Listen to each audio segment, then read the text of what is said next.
Morning, good afternoon, good evening, wherever you are dialing in across the globe.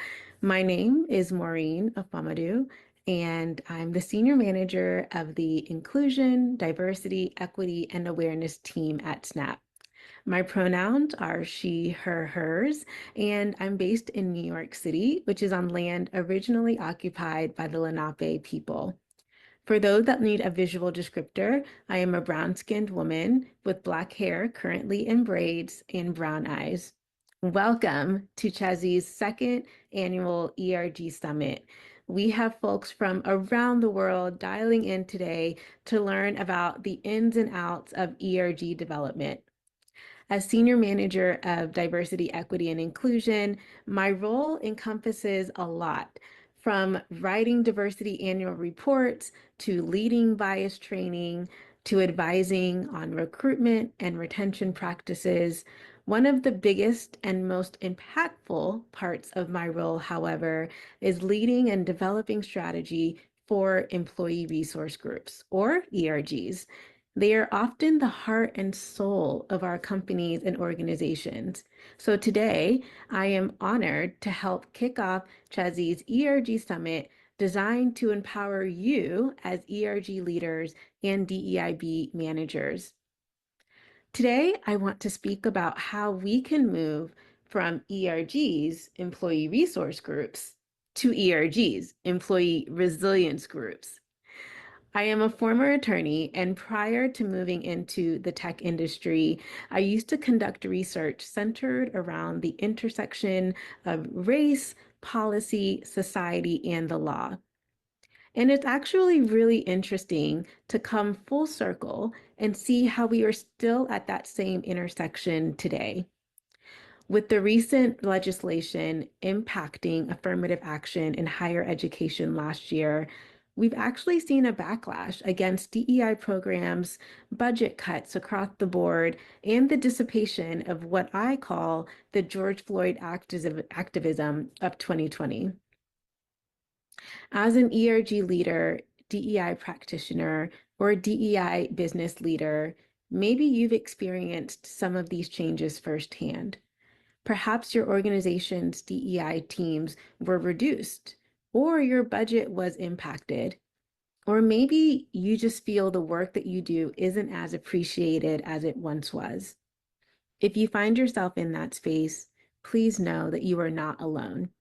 We're all actively navigating how to keep pushing forward on what we know is important and matters. That's why it's important to change the R in resource from resource to resilience. Resilience is defined as the capacity to withstand or recover quickly, the psychological quality that allows some people to be knocked down by adversities of life and come back at least as strong as before. This is important because DEI work takes time. It is a long tail game. We're trying to change systems of oppression. We're trying to change hearts and minds, and that all takes time. I always say that the work that I do matters because ultimately we are changing generations that will come after us. We're changing entire communities. And I've been in this space long enough to know that there are ebbs and flows in this work. But it's important for us to remember that change will not happen overnight, but it can happen over time. So how do you build resiliency as an ERG or DEIB leader? First, I think it's critical to focus on what's important. Remember your personal why. For me, my why is that I feel my mission is to work towards bridging the equity gap in tech. I've always felt called to justice and equity, which should track since I did become an attorney. And now that I'm in the tech industry, that is still where my why relies. Making sure that I'm doing really meaningful work around bridging equity gap, around creating sustainable outcomes for underrepresented communities. Those are the things that fuel me. So what's your why? It could be that the internal community that you are building at work is really important to you. Or it could be that our external communities deserve products and services that are fair and accurately represent the global world that we live in. Or it could also just be that you're dedicated to your own development and growth. Whatever it may be, remember your why and make sure that you anchor back towards it when you encounter the change around you. Next, in order to build resiliency, you also have to learn how to pivot and adapt. In other words, it's really important for us to learn how to read the room. It's important to understand where your business, company, or organization is, understand where they are in their DEI maturity model, what the mood music is within the business, and then adapt your strategy as needed. We have to get creative with the resources that are available to us. Reach out to cross-functional partners for initiatives within your organization that may already be offered, or think through ways that you can partner across the board to enhance the experience for everyone. For example, you can partner across your ERGs to pull resources together or plan events together, or see how you can partner with your benefits team on different programs that are already being offered at your company. All of these ways are ways that we can actually partner closer together and make sure that we're still reaching the audiences that we want to reach. Lastly, I encourage you to have a plan. Think about your ERG's impact beyond social activities. What are the ways that you can build value for the business and also create business impact? When you're drafting your strategy for the year, most ERG that I've seen that I've had the most impact, think about the 4 C's: community, company, culture, and career.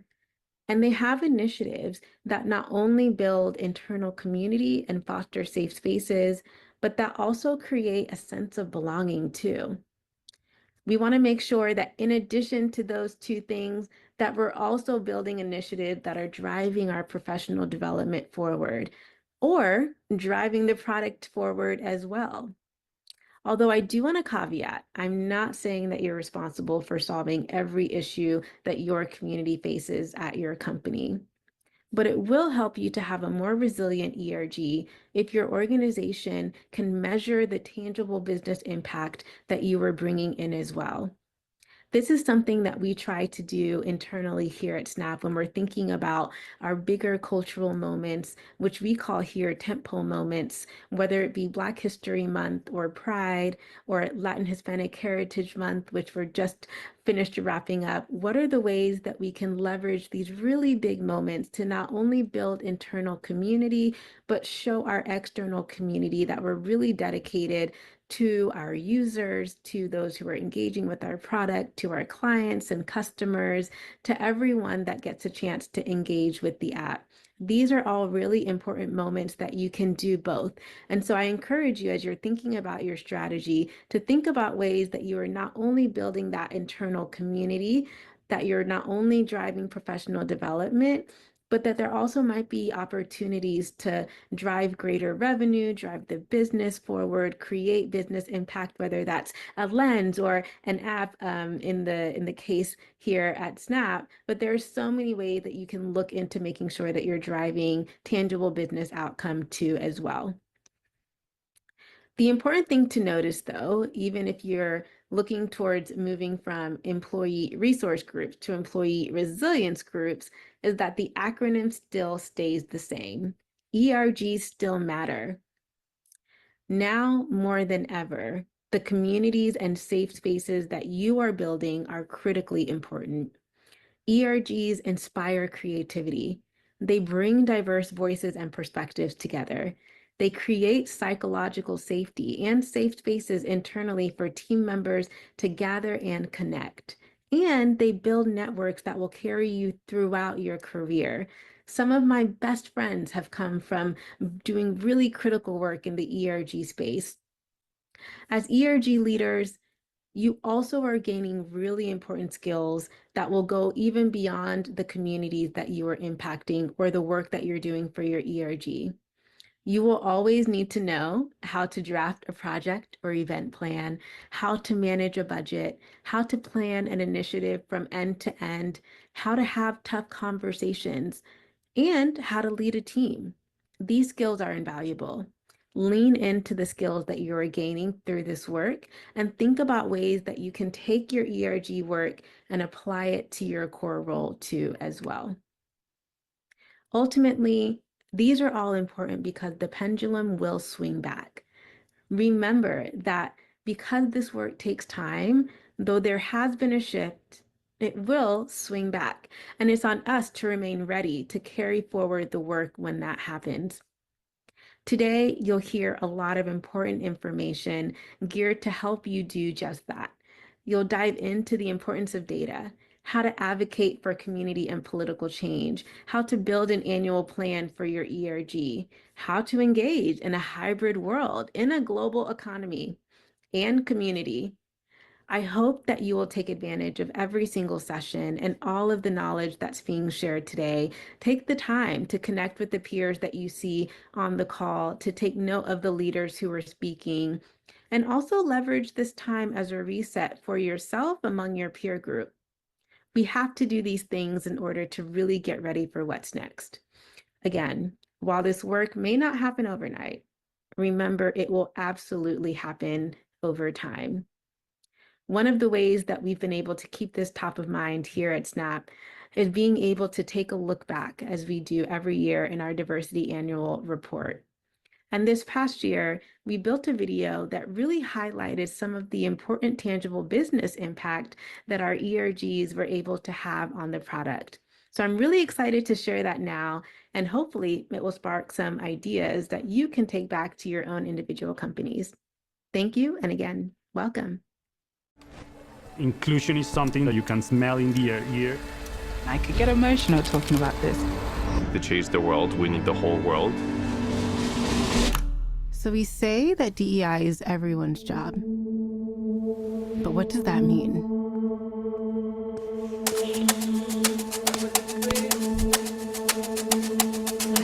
Hello. Oh, it doesn't go down the way you would think. Let's do it.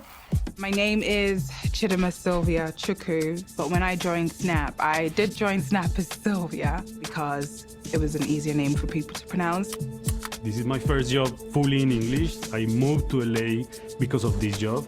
In the beginning, I was so nervous of presenting ideas because I wanted to sound in the way that I sound in my native language. A lot of individuals don't know what LGBTQIA stands for. Behind those 7 letters are hundreds of millions of people like me. When you think about women's sports, it still is at an imposition point where it can't grow to the potential that it has. We noticed that there were some areas of SNAP that had consistently higher diverse spend than others. So the problem that I went out to solve was finding new suppliers from a community that's underrepresented. Throughout history, most public statues and most public recognition is given to men. So we wanted to rectify that through SNAP's augmented reality technology. When looking at the Women's World Cup specifically, we really wanted to make sure that we were prioritizing the Women's World Cup in an equitable way. You had creative tools, you had AR experiences to show your fandom. We had Bitmojis and cameos for every team. We had shows and Snapstar content for fans to watch around the world. Snap Out Loud is a 360 experience aiming to educate/empower Snapchatters to better understand the LGBTQIA acronym through augmented reality and our very own Discover show. The DEI Innovation Summit was a half-day event to discuss DEI strategies and frameworks. The panel that I led was really around transforming career pathways for underrepresented students looking to break into the tech industry. I was part of the Big Idea English as a Second Language project with some other friends from Snapchat and sharing some thoughts and feelings around living in a second language.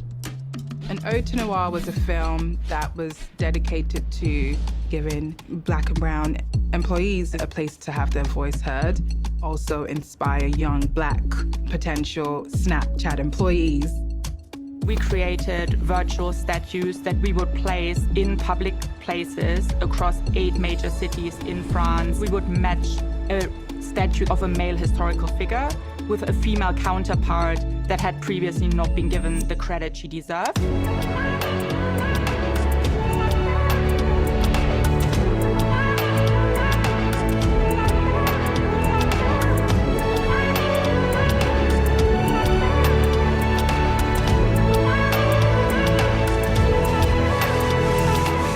This year, SNAP's 2024 Diversity Annual Report is a collection of ordinary people on their individual teams who had an idea and wanted to bring that to life. It's our collective responsibility to move the industry forward, and we can't do that alone or in silo. Being able to do the work that I do in terms of helping underrepresented groups is really special to me since I also come from an underrepresented group. It just speaks about our culture, thinking about DEI as a forefront, and that really helps me feel like a sense of belonging. After a couple days, everyone was actually cheering me to express myself in the way that I am. So my first week at Snap, I said, I'm changing my name back to my first name. And everybody just embraced that, and no one called me Sylvia ever again. My name is Chidima Sylvia Chukwu. Hey, my name is Anna Lu. Hi, I'm Emma Wakely. My name is Paul Sabas. My name is Lindsay Heiser.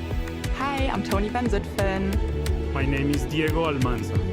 My name is Maureen Afamadou. DEI can feel like this really big problem to solve. It doesn't have to be big and massive. Sometimes just taking small little steps in your individual roles, on your individual team, realizing that we all have a unique part to play. And that's what makes Snap Snap.